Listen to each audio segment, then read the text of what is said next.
Welcome, traders, to another Tick Mill trading update with me, Patrick Nunnally. Want to update a few in tracking on these daily trade setups.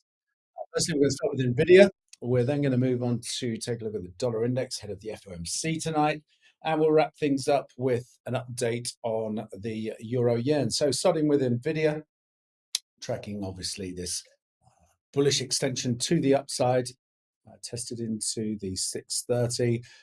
We're going to open today at 617. We're seeing a little bit of weakness in the Nasdaq post the Microsoft and Alphabet earnings last night. So I looked for a three-wave corrector move back into the midpoint of this channel that we're trading in. So something in around 603 to the $600 level. From there, I watch for bullish reversal patterns. My next upside objective is it's going to be a 5 = 1 versus this current swing structure, which gives us a test into the 650 level, which is weekly projected range resistance. Now, what I've been looking for is for that area to come into play around the middle of February. And then from there, I'm looking for a bit of a deeper pullback into the early part of March. So three-wave corrector move back from that 650 to bring us back into 600, just below the 595. And then from there, I think we set a base for the next major extension to the upside, the higher degree time frame wave 5 extension, which should see us then target a move up to 700. So keep an eye on that into the early to mid part of March for a base there. And that gives some very interesting upside risk rewards. As we now take a look at the dollar index, FOMC this evening, dollar's been in a holding pattern, not expecting any huge surprises tonight.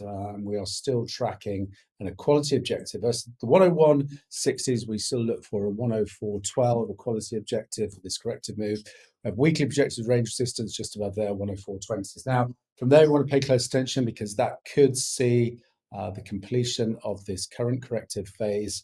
And we could set a top there for the next leg to the downside in terms of the dollar index. If we don't find sufficient supply there, then we're looking for a further upside extension. Takes into weekly projected range resistance, coming in just shy of the 105 handle, and that coincides with the 131 extension of our corrective swing structure. But again, from that area, be tracking closely for bearish reversal patterns to once again re-engage on the short side, to look for that level to certainly cap the corrective phase.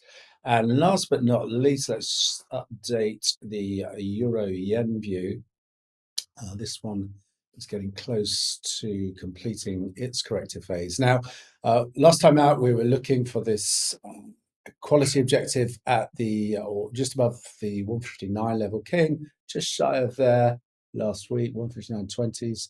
Advanced to the upside, but we haven't broken yet this corrective trend channel. So today, what I'm watching for is the potential that we could see another leg to the downside that does finally test into that equality objective at the 159 handle. Now, from there, watch for bullish reversal patterns. I'm looking to engage on the long side for a break through the corrective trend channel, and our upside target is going to be this 162.58, the 127 extension of this current corrective phase. The alternative scenario is we don't get the pullback, we get the close through the corrective trend channel, and that again would trigger long exposure with the same upside objective into that 162.50s.